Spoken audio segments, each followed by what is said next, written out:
First Rao Ramesh గారికి చెప్పగానే ఆయన రియాక్షన్ ఏంటన్నా? ఫస్ట్ కథ చెప్పేటప్పుడు సార్ ఇది మీరు ఫలానా మన మన్మధుడు సినిమాలో ఆ హీరోయిన్. చాలా క్వశ్చన్లు. అసలు ఫస్ట్ ఆవిడని పడేయటం సంగతి పక్కన పెడితే అసలు ఇది జరిగే పనేనా, డ్రీమ్ బాగుంది, ఇది అవుతుందా, వర్కౌట్ అవుతుందా?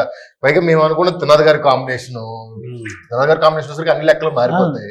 ఎలా వర్కౌట్ అవుద్ది ఏంటి అని అనుకున్నాం. బట్ కోరికలో నిజాయితీ ఉంది, వర్కౌట్ అయింది.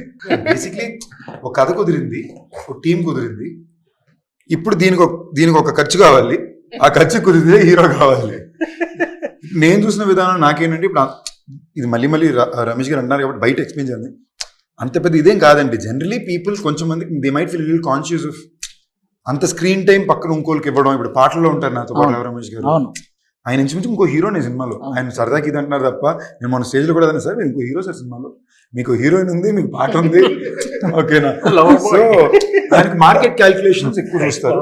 నేను ఎక్కడో I feel I'm very lucky because Rao Ramesh గారు లాంటి ఆర్టిస్ట్ ఉండడం వల్ల కాబట్టి మేము అంత కాంబినేషన్ లో టైమింగ్ అలా చేసుకోగలిగాం.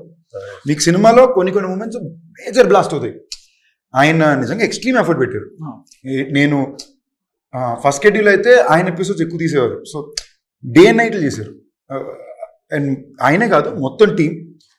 నిజంగా నేను ఇంటర్వ్యూ కాబట్టి చెప్పాల్సింది, ఇందాక అడిగారు కదా ఈ సినిమా కంఫర్టబుల్ చేసుకుందాం అనుకున్నా, బట్ అలా జరగలా. ఎందుకంటే కొట్టి డే అండ్ నైట్లో కొట్టాము.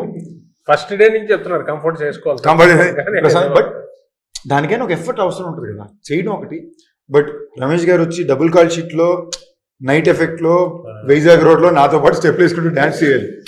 ఒక ఎనర్జీ అంటూ మెయింటైన్ చేయడం అని ఉంటుంది కదా. ఈ సినిమాకి మనం టైమ్లెస్ గానే పనిచేసాం. రమేష్ గారు నిజంగానే ఒకవేళ ఆయన ఏమాత్రం సీనియారిటీ పాయింట్ ఆఫ్ వ్యూ వచ్చి నేను ఈ టైం పైన చేయను, ఇలా చేయను అంటే ఈ ప్రాసెస్ మారిపోయింది.